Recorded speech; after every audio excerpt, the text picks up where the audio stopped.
The fluorescent lights in the hospital hummed their standard afternoon song, but Ashley Cooper wasn't thinking about the ICU anymore. Her scrubs, the civilian ones she wore on PRN shifts, were damp at the collar from the Jacksonville humidity, and her stomach had been reminding her for the last 2 hours that lunch was overdue. The medical office building where she picked up occasional shifts sat 3 blocks from Seattle General, close enough to grab takeout between patient updates, far enough to feel like she wasn't always standing in the same corridor waiting for a crisis that never came.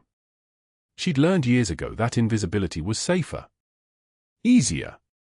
You moved through hospitals as a body that could work, could think, could handle the worst moments of other people's lives, but you didn't let anyone see the part of you that had already lived through worse. You kept your head down.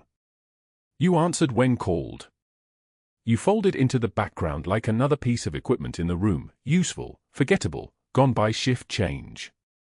The parking lot at Jacksonville Shopping Plaza was half empty at 12:43 on a Thursday, the kind of quiet afternoon where most people were at their desks or standing in line somewhere. Ashley had left her car for the walk, wanted the salt air and the heat and the chance to not be inside walls that smelled like antiseptic and failure. She was halfway across the asphalt when she heard the laughter. It wasn't the kind that came from Joy. It came from the back corner near the disabled parking spaces, the tight, meanness kind that made her stop walking and turn toward it. 3 men, maybe 4, circled around a wheelchair like something had been cornered. The wheelchair was attached to a van's hydraulic ramp, still extended, the chair positioned at the angle of someone who'd just come down from the vehicle and was heading in for whatever people went into shopping plazas for. The man in the wheelchair had silver in his hair and the kind of bearing that didn't disappear even when gravity had taken the use of his legs. His hands gripped the armrests like he was ready to move, but the men around him kept talking, their voices the low aggressive murmur of people who knew they had numbers on their side. 2 parking spaces for 1 guy, one of them said. The accessibility ramp took up the space beside the wheelchair spot, that was why. That was always why. Must be nice, just parking anywhere you want.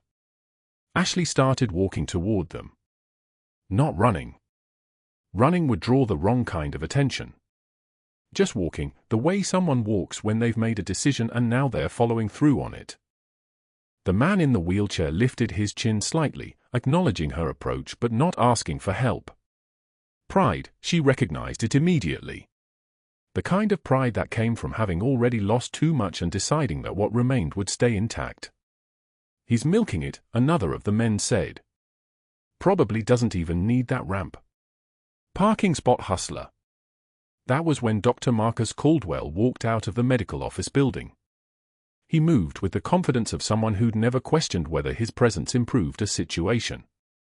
Dark suit, expensive watch, the kind of haircut that required someone to touch it up every 3 weeks. He was heading toward the parking lot like he owned it, like the asphalt had been cut in his image. Then he saw the circle of men, and his stride didn't hesitate, he angled toward them instead of away. "What's the situation?" Caldwell asked, like he had standing in whatever was happening. "Just pointing out some parking lot fraud," one of the men said.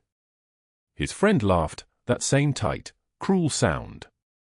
Caldwell looked at the wheelchair. At the van. At the ramp that made the second space necessary. His expression shifted into something that looked almost sympathetic, the way someone's face looks right before they say something they've already decided won't hurt anyone because the person in question doesn't matter enough to hurt. "You're milking your disability for better parking," Caldwell said. It wasn't a question. It was a statement delivered like a diagnosis. That space is for people who actually need it. Ashley was close enough now to see the veteran's hands tighten on the armrests. She was close enough to see the small shift in his posture, not defeat, but the micro-adjustment of someone who'd learned that fighting took more energy than absorbing. She was also close enough to recognize his face. Colonel James Hartley. 6 years, 3 months, and 17 days since she'd last seen him. 6 years since the operation in Helmand Province had gone sideways and someone had needed to take the fall. 6 years since his signature had been on the paperwork that erased her from official records, that told her to disappear, that turned Major Ashley Cooper into a ghost in scrubs. He'd court-martialed her in a room with no windows. He'd read the charges with the same flat administrative tone he was using now, accepting insults from strangers in a parking lot because he didn't have enough left to fight everyone. Ashley kept walking. She moved past the circle of men and positioned herself beside the wheelchair, close enough that she was in Caldwell's direct line of sight but not so close that she was physically between him and Hartley. Close enough to be counted as part of the situation now, no longer a bystander. "Sir, he served in Helm and Province," she said. Her voice was even. Measured. The kind of voice that didn't shake because there was nothing left inside her that could be shaken by this. He earned that space. One of the men laughed. Caldwell's expression tightened slightly, like something unpleasant had just entered his awareness. "This doesn't concern you," Caldwell said. "It concerns me," Ashley replied. That was when something in Caldwell's posture shifted. Recognition, maybe. Or the moment when he realized this woman in civilian scrubs worked for him. The moment when he decided that insubordination had just walked up to his parking lot. "You work PRN at my clinic," Caldwell said. It wasn't a question. His voice had changed, less interested in the veteran now, fully focused on her. "Which means you work at my discretion, on my schedule, and you don't step into situations you don't understand." "I understand parking spaces," Ashley said. The men around them had stopped laughing. The parking lot had gotten very quiet. There were people coming out of stores now, shopping bags in their hands, slowing down as they realized something was happening. "You're being removed from rotation, effective immediately," Caldwell said. He said it loud enough that the growing crowd could hear it. Said it like a broadcast, like he wanted witnesses. "Your insubordination and poor judgment just ended your employment with this clinic. You can return your badge and your access codes to the main office by end of business today." Ashley took one breath. Just one. She felt it move through her like a reset, like a moment of recalibration. Her hands were steady. Her vision was clear. The part of her that had already lived through court-martialing and disappearance and years of careful invisibility just filed this away with everything else. She didn't look at Caldwell. She looked at Colonel Hartley. "I hope you have a good afternoon, sir," she said quietly. Then she turned and walked back across the parking lot, the way she'd come. Behind her, she could hear Caldwell telling the men they should probably move along, could hear the slow scatter of crowd sounds as people realized the show was over. The sun was hot on her shoulders. The asphalt was still empty. She didn't look back. But somewhere in her jacket pocket, invisible to everyone around her, was a small faded unit patch sewn into the lining, the only physical evidence she'd ever held a rank, ever commanded a room, ever been anything other than a woman in scrubs that people didn't have to apologize to. The shove came without warning. One of the men, tattooed shoulders, baseball cap worn backward, planted his palm against the wheelchair's frame and pushed hard. Colonel James Hartley's body lurched forward. His hands, still weak from the initial stroke that had confined him to this chair 3 months ago, couldn't brace for impact. His head struck the asphalt with a sound like a melon dropped from a roof. The parking lot went silent. Absolutely silent. The laughter stopped. The mockery died. All that remained was the hiss of air escaping someone's lungs. Ashley wasn't sure if it was hers or his, and the slow, terrible bloom of blood spreading across the pavement like spilled coffee. The crowd backed away. Not running. Backing. The way animals retreat from something they've suddenly recognized as dangerous. Ashley was moving before her mind caught up with her body. She dropped to the ground beside Hartley, her knee hitting asphalt hard enough to bruise, and she didn't feel it. Her hands were already assessing neck stability, airway positioning, that slow catastrophic pooling of blood that meant the scalp had split deep. "Call 911. Now." Her voice didn't sound like a request. It sounded like an order delivered through a radio in a combat zone at 0300 hours. 3 people fumbled for phones. Someone was already dialing. She tilted his head carefully, checking for fluid leaking from ears or nose. Clear. Good. She ran her fingers along his skull, feeling for the depression of a fracture. There a ridge of bone not quite aligned where it should be. The bleeding needed to stop or he'd lose consciousness within minutes.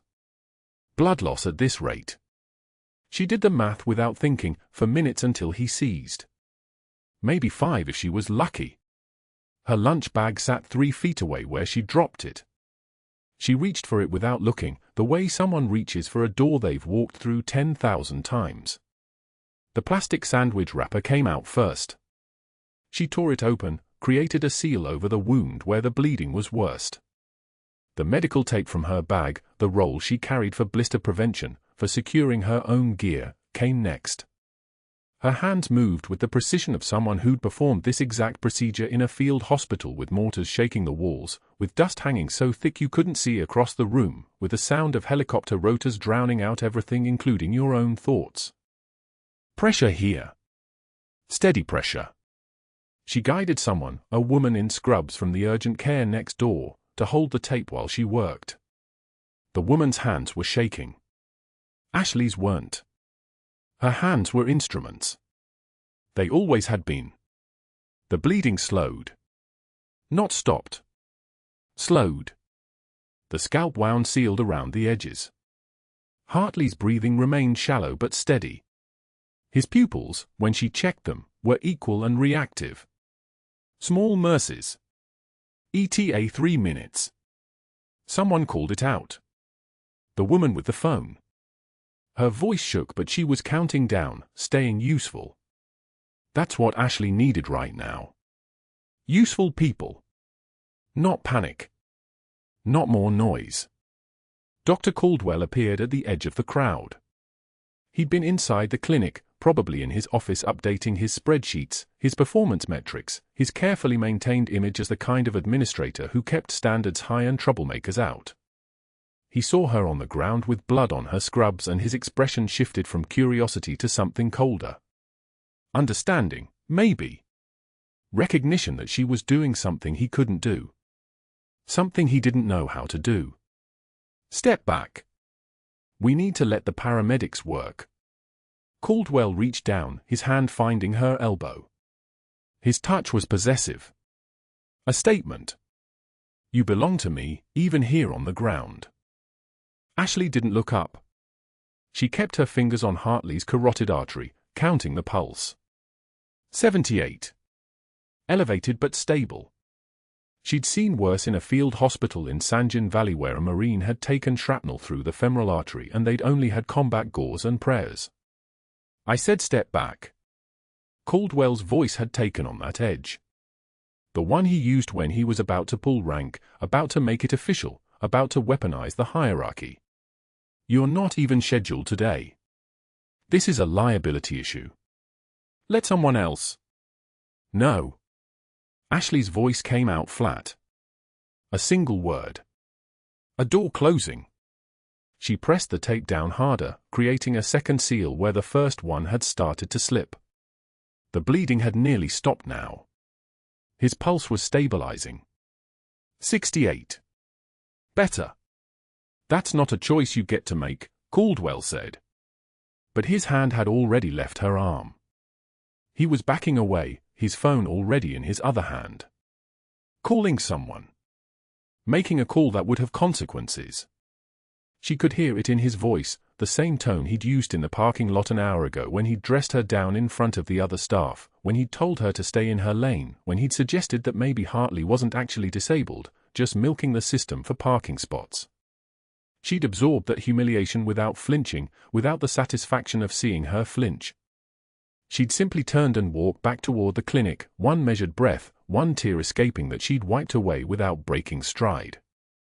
This was different. This was his patient bleeding out. Not his patient. The hospital's patient. But in Caldwell's mind, maybe he was already thinking about lawyers, about documentation, about whether she'd followed proper protocol in accessing a first aid kit she wasn't authorized to carry. She could see the calculations running behind his eyes. The ambulance appeared before Caldwell could finish whatever conversation he was having. The siren cut off as soon as the driver saw the crowd, replacing that wailing urgency with the quieter urgency of professional competence. Two paramedics emerged with equipment that made her assessment almost quaint by comparison, monitors and saline and equipment names that belong to a full trauma center. "What do we have?" The lead paramedic, name tag reading Torres, knelt down beside her without judgment, without the condescension that sometimes came when civilians tried to help. He saw her work and he understood immediately that this wasn't a civilian's work. This was someone who knew what they were doing. Head strike. Loss of consciousness approximately 2 minutes. Scalp laceration, bleeding controlled. Vitals stable. Pupils equal and reactive. No fluid from ears or nose. Possible fracture along the temporal region. Ashley pulled her hands back carefully, letting Torres take over the assessment. Pulse is strong. He's breathing on his own. Torres nodded. He didn't ask her name. He didn't ask her credentials. He just began his own examination with the same precision she'd used, and when his hands found the wound and felt the tape holding, something in his expression softened slightly. Recognition. Professional respect. The second paramedic brought the stretcher. They moved Hartley with the kind of care that took time, that prioritized stability over speed. His eyes fluttered open briefly. He looked directly at Ashley and for just a moment, maybe 1 second, maybe less, something flickered across his face. Recognition. Memory. The same face that had presided over her court-martial 6 years ago, the same officer who had ordered her to disappear, to erase herself, to become a ghost in scrubs working PRN shifts at clinics where nobody asked questions about her background. "Is he family?" Torres asked, already getting Hartley onto the stretcher. Ashley shook her head. "Do we have a name? Anyone here know this patient?" Silence from the crowd. That parking lot silence again. All those people who'd been laughing 10 minutes ago now suddenly unable to recall whether they'd ever seen this man before. "I know him," Ashley said quietly. "Colonel James Hartley. No known allergies. No current medications listed. Military service history suggests possible complications with standard anesthesia protocols." She didn't explain how she knew this. She didn't mention the court-martial or the classified operation or the way she'd spent the last 6 years watching this man's name on hospital admission forms, knowing he was somewhere in the city, knowing she might see him again, knowing she'd made a choice 6 years ago to save her life by disappearing from his. Torres nodded and spoke into his radio, calling it into Seattle General. Hartley was loaded into the ambulance. The doors closed with a metallic sound like a hatch sealing. The siren started again and the vehicle pulled away, leaving Ashley standing in the parking lot with blood drying on her scrubs and Caldwell's absence suddenly feeling very loud. The woman from urgent care touched her arm gently. "You just saved his life," she said. Like it mattered. Like it changed anything. Ashley looked down at her hands. Steady. Unmarked. The faded unit patch sewn inside her jacket lining was still invisible, still hidden, still the only proof that she'd ever been trained for exactly this moment. She'd spent 6 years being just a nurse. She'd spent 6 years accepting humiliation without flinching. She'd spent 6 years watching this man move through the world thinking she was no threat to anyone. That was about to change. The fluorescent lights of the Jacksonville clinic's back hallway buzzed like agitated hornets as Dr. Caldwell stood outside the trauma bay, his phone already at his ear. His golf partner, board chair of the medical group, connection forged over 18 holes at Timuquana Country Club, answered on the second ring. Caldwell's voice stayed low, measured, the tone of a man accustomed to being obeyed. He didn't mention Ashley by name. He didn't need to. "We have a liability issue," he said. "A PRN nurse overstepped protocol during a medical emergency. Made decisions outside her scope. I'm recommending immediate termination and removal from all rotations." The words fell like hammer blows, each one deliberate. The board chair listened. The board chair agreed. That was how institutional power worked, not with shouting, but with phone calls made in hallways while someone bled on a stretcher 20 feet away. Ashley didn't know any of this. She was still in the parking lot, her hand steady as she maintained pressure on Colonel Hartley's head wound, her voice crisp and controlled as the paramedics loaded him onto the gurney. Altered mental status but responsive. Laceration to the left parietal region with active bleeding controlled. No signs of spinal fracture. The terminology came naturally, muscle memory from another life. The paramedics didn't question her authority. They recognized it in the way she moved, the way her eyes tracked Hartley's vitals with the precision of someone who'd done this before, not in a controlled hospital setting, but in the field. Under fire. When the ambulance doors closed and the siren began its wailing climb into the afternoon heat, she stood alone in the parking lot, the sun brutal against her scrubs, and that's when she felt it. The shift. The air pressure changing, like the moment before a storm hits. She returned to the clinic at 2:19 p.m., 23 minutes after she'd left. The badge reader at the back entrance beeped but didn't unlock. She tried it again. Nothing. Her ID card had been deactivated in real time. The fluorescent lighting in the hallway seemed harsher when she pushed through the manual door, the sound it made like a coffin lid closing.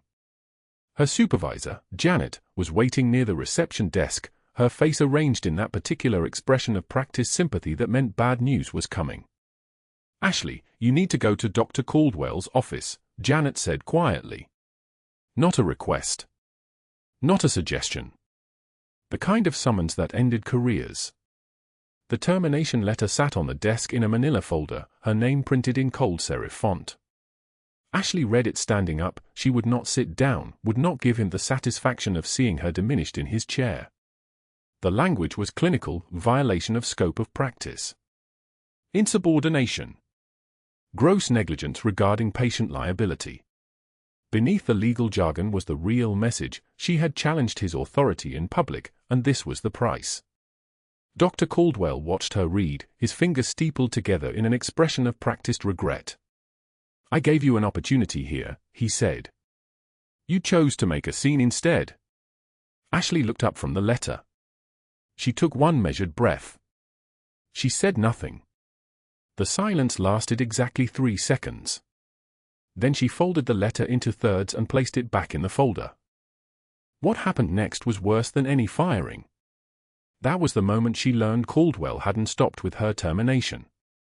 His assistant, a woman named Brenna with the uncomfortable expression of someone following orders she didn't agree with, approached Ashley in the parking lot as she was loading her personal items into her car. "I thought you should know," Brenna said quietly, glancing over her shoulder. "He called Mercy General. And Tampa Bay Medical. Anyway, you had applications pending. He told them there were professionalism concerns. Unspecified.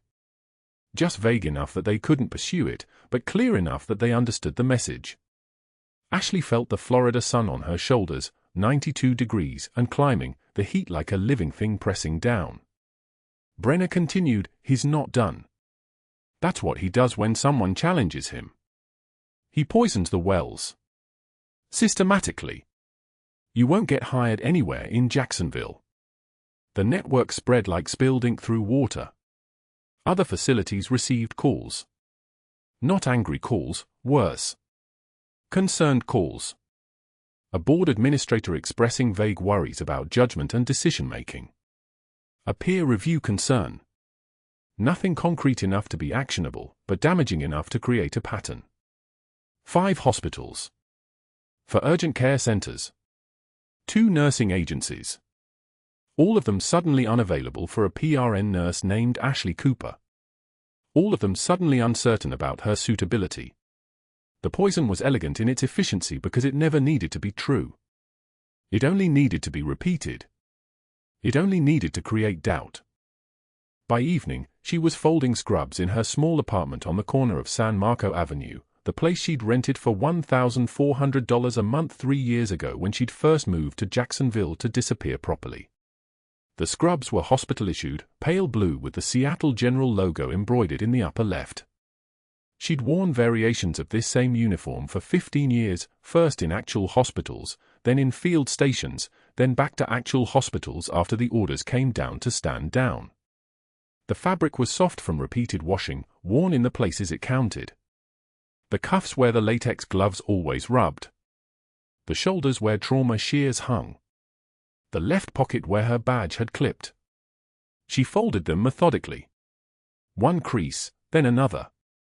The kind of precision that came from having packed jump bags in 90 seconds, having organized medical supplies in the dark, having maintained order in environments designed specifically to create chaos.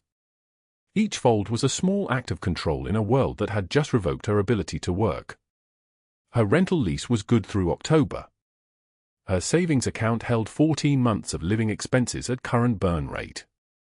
She'd been trained to survive on nothing. This wasn't survival. It was something else entirely. And that's when her fingers found it. The unit patch. She'd sewn it inside the jacket lining years ago, a faded remnant of the first SFOD Delta crest, the colors worn nearly to gray by time and salt water and the dust of Helmand Province. It was the only physical proof left that Major Ashley Cooper had ever existed. Everything else was sealed. Redacted. Buried in files that technically didn't exist because the operation had never happened. The mission had been classified so far above top secret that even the failure had to be classified. Even the person who'd taken the fall had to disappear completely. She ran her fingers over the patch, and something shifted in her chest. Not fear. Not anger. The trembling that came wasn't fear. It was restraint. It was the exact opposite of the trembling that comes from fragility. This was the trembling of tremendous pressure held in check, the way a high-tension cable vibrates when you touch it, barely contained kinetic force waiting for the moment to be released. She held the jacket for a long moment, her hand steady as surgeons' hands, and in that small apartment with the inadequate air conditioning and the sound of traffic on San Marco Avenue, Major Ashley Cooper made a decision. She wasn't going to disappear again. The clock on her apartment wall read 7:13 p.m. when she made the first call. The second call came at 7:38. The third at 8:06. Each conversation was brief, professional, exactly 6 or fewer words per sentence. She had numbers memorized from years ago, the kind of numbers that don't get written down anywhere. The kind of contacts that don't appear in phone records because the people who maintain them understand operational security better than any civilian ever could. By the time she finished the calls, the sun had dropped below the apartment buildings, and Jacksonville's evening heat was beginning to release its stranglehold on the day. What she didn't know was that Colonel James Hartley, recovering in the ICU at Baptist Medical Center with 14 stitches in his scalp and a mild concussion, was already putting together the same pieces. His eyes had been opened just long enough, just wide enough, to recognize the face leaning over him in the parking lot. He'd known Ashley Cooper when she wore her rank openly. He destroyed her career when the operation failed. And now she'd saved his life anyway, with a kind of calm expertise that came from training that didn't officially exist. The connections were already being made, quietly, through channels that predated cell phones. Through veteran networks. Through the kind of brotherhood that transcended rank and time and the terrible choices that military command sometimes required. The phone in her apartment rang at 9:22 p.m. The voice on the other end was a woman's voice, authoritative, with the particular accent of someone from the upper Midwest who'd spent the last 20 years everywhere but home. "This is General Patricia Halloway, Joint Special Operations Command," the voice said. "I understand you're available." It wasn't a question. "Yes, Ashley answered." She heard something that might have been approval in the general's breath. "Then we have work to do. Give me 48 hours. The line went dead. Ashley stood in the darkness of her apartment, the unit patch still in her hands, and allowed herself exactly one moment of something that wasn't quite a smile.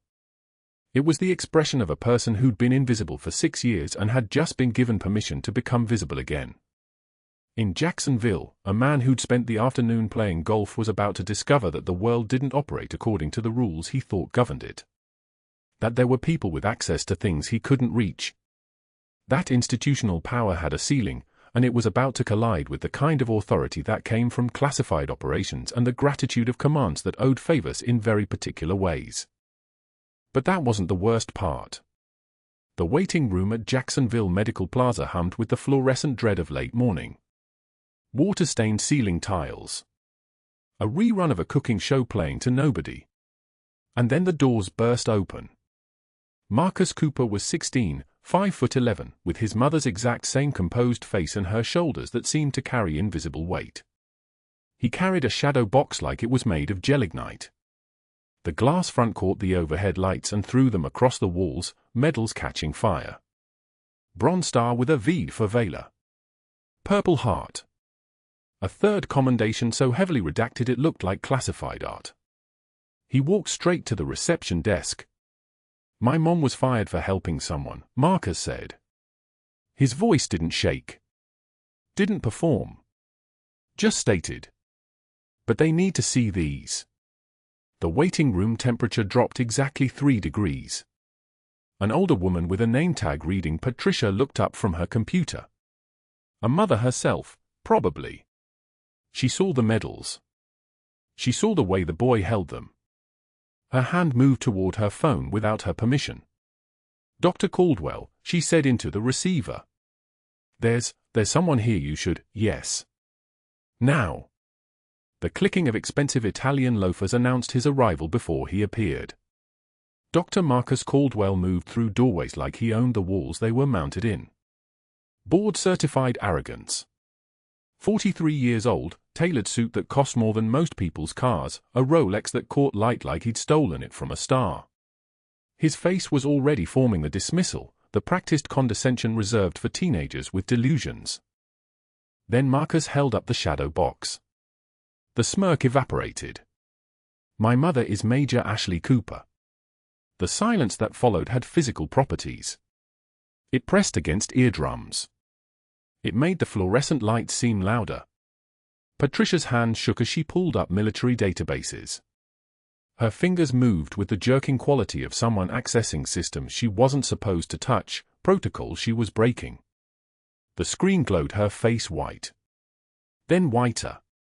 Then the color of someone who understands they just watched the floor drop out of a building. "There," she whispered. The words came out fractured. "There's her file. Redacted. Sealed. And here, look at the clearance level. I've never seen." Dr. Caldwell made a sound like something breaking inside him. The doors to the waiting room opened again. Not the sliding automatic ones. The main entrance. The kind that required someone to commit to crossing a threshold. Colonel James Hartley rolled his wheelchair through first. His legs wouldn't work anymore, the IED in San Gin Valley had seen to that in 2018. But his shoulders still carried the geometry of command. His eyes were the color of Atlantic water at 40 fathoms. His uniform was dress blues. Nobody wore dress blues to a medical appointment. Behind him came a man who moved like he'd learned to walk by studying apex predators. 6'3". Scar tissue around both eyes. Hands that had known violence and chosen something else. The kind of calm that comes from surviving the kind of things that don't have names in official reports. That SEAL team leader Marcus Bravo, the waiting room exhaled. Someone actually said it out loud. A nurse. A man holding a patient file who just forgot he was holding it. Colonel Hartley's eyes found Marcus first. Then they shifted to the shadow box. Recognition rippled through him, and not surprise, but confirmation. The way someone nods when the thing they've been waiting to happen finally arrives. "The young man is right," Hartley said. His voice moved like a tank idling in a garage. "Though she has more than 2 medals. Considerably more." SEAL team leader Bravo stepped forward. He did not approach Caldwell. He approached the shadow box like it was a relic requiring ceremony. "Bronze star with Valor," he said. Not announced. Named. The way you name the dead. For combat operations in Helmand Province, 2017. The waiting room didn't breathe. Breathing required belief that the world operated according to normal physics. "Purple heart," Bravo continued. He pointed with one finger that had been broken at least twice and healed wrong, decorated by violence and experience. "Shrapnel. IED blast. She carried 2 wounded out of the impact zone while her own femoral artery was leaking. Patricia made a sound. Not a word. An acknowledgement of a world that had just rewritten itself. And this one, Bravo said. His voice dropped half an octave. This one doesn't have a name. Officially it doesn't exist. Neither does the operation it comes from. 12 hostages.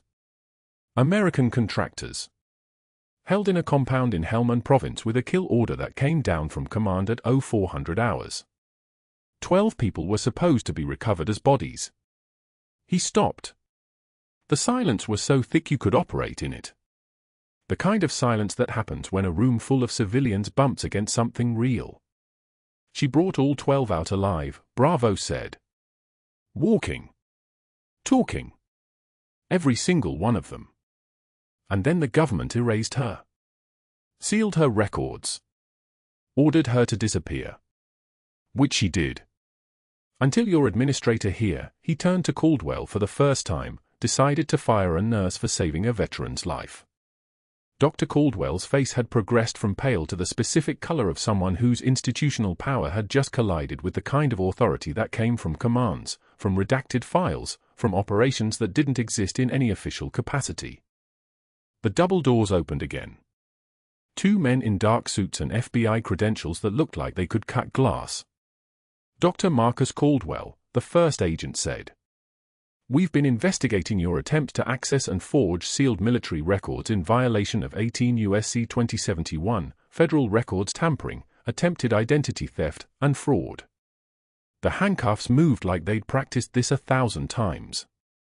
You have the right to remain silent, the agent continued, and the words kept coming, standard, practiced, the kind of speech that meant the world was reasserting its actual laws instead of the ones Caldwell had written for himself. The one tear that escaped Patricia's eyes wasn't for Caldwell. It was for the woman she'd watched disappear into scrubs and silence and the kind of invisibility that gets rewarded with termination letters. Marcus lowered the shadow box. His shoulders were still carrying weight, but different now. Not the weight of secrets. The weight of recognition. My mom didn't talk about it, he said to the room, to Colonel Hartley, to the SEAL who had just named his mother's war. She just came to work. She just helped people. Colonel Hartley's eyes held something that might have been apology.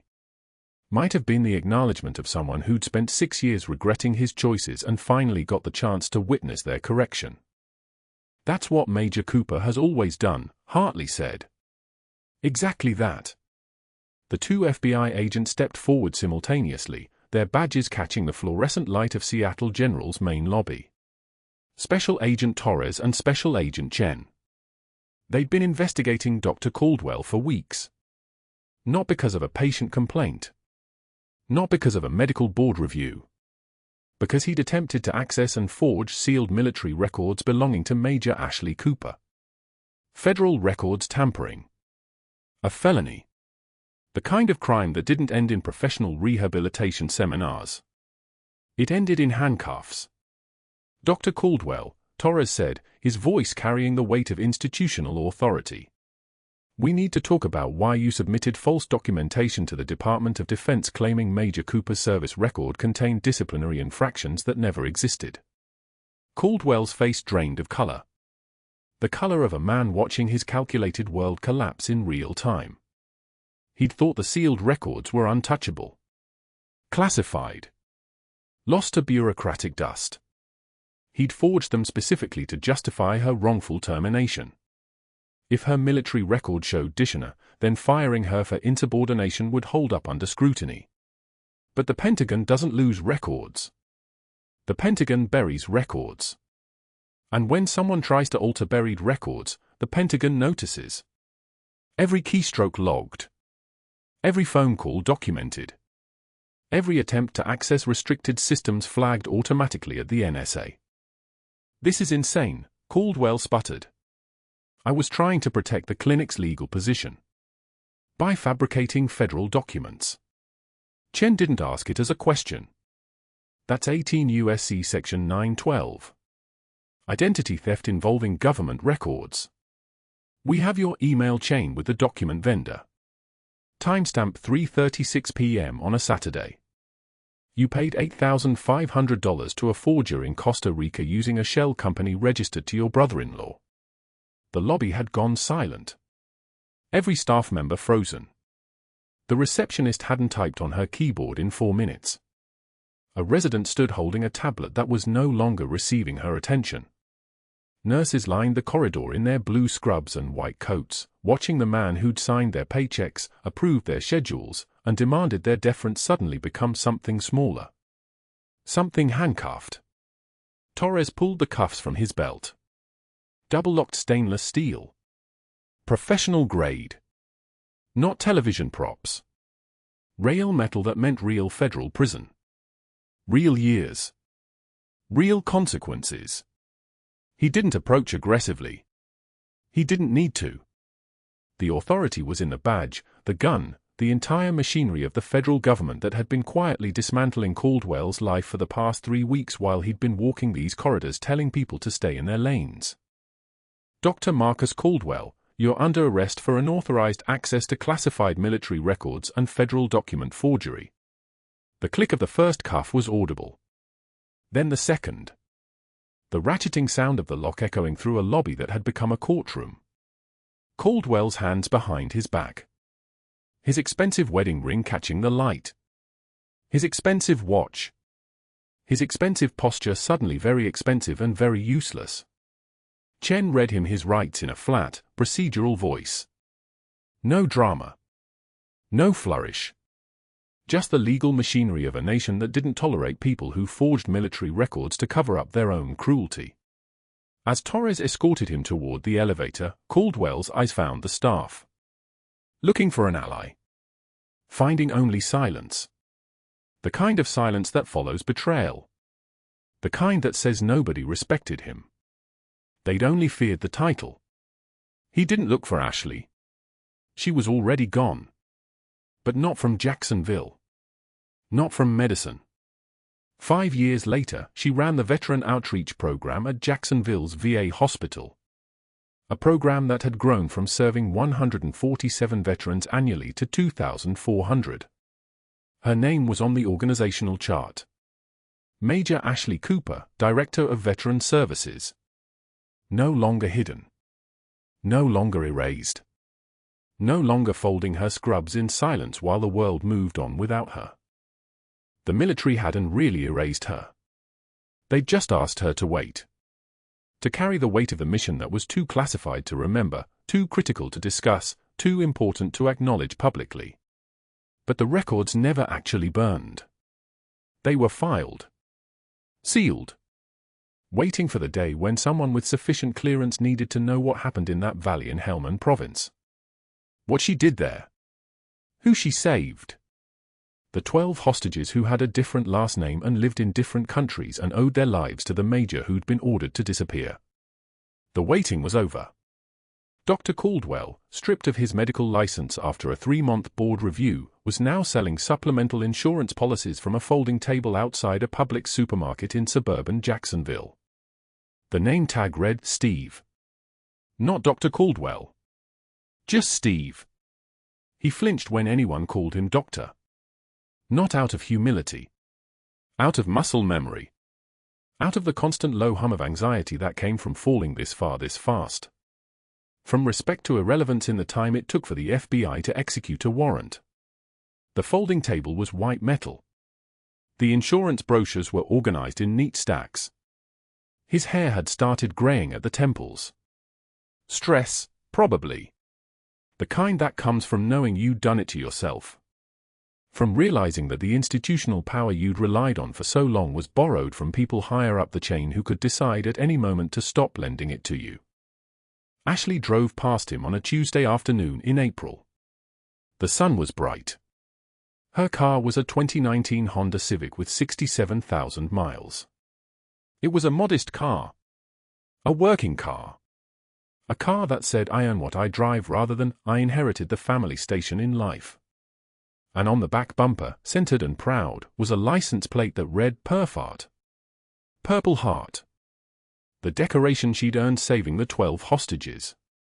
The decoration that Dr. Caldwell had once mocked in this same parking lot as stolen valor. As a fraud trying to seem more important than she was. She saw him see the car. Their eyes met for exactly 3 seconds through the windshield. Long enough for him to recognize her. Long enough for him to register that the woman he'd systematically destroyed was now the woman running programs that helped thousands of people like the one she'd always been trying to save. Long enough for him to understand that he'd made a choice when she stood up for Colonel Hartley in that parking lot 5 years ago, and the choice had cost him everything. She didn't slow down. She didn't wave. She didn't acknowledge him. She just drove past with the same measured composure she'd shown him every time he'd humiliated her. The same quiet dignity that had made it impossible to break her. The same restraint that had been her greatest strength all along. The folding table was still visible in her rearview mirror. Steve hunched over his insurance brochures. A man who'd learned too late that you can't destroy people who've already survived worse. You can only destroy yourself trying. And there are millions of you watching right now who've been where Ashley was. Where someone with institutional power used that power to make you smaller. To take away your platform. To poison your professional reputation. To tell you that you didn't belong in spaces where you'd earned your place 10 times over. I want to know. In the comments below, tell me about a time when you stood up and it cost you. Tell me about the moment you realized the cost was worth it. And if you're a veteran or healthcare worker who's witnessed retaliation for telling the truth, for standing up for someone else, for putting humanity above hierarchy, comment still standing and let everyone know that speaking truth under pressure is the rarest form of courage. The kind that doesn't show up in medals. The kind that shows up in lives changed. Subscribe to this channel so you never miss a story about the quiet ones. The ones who hold it all together when everything falls apart.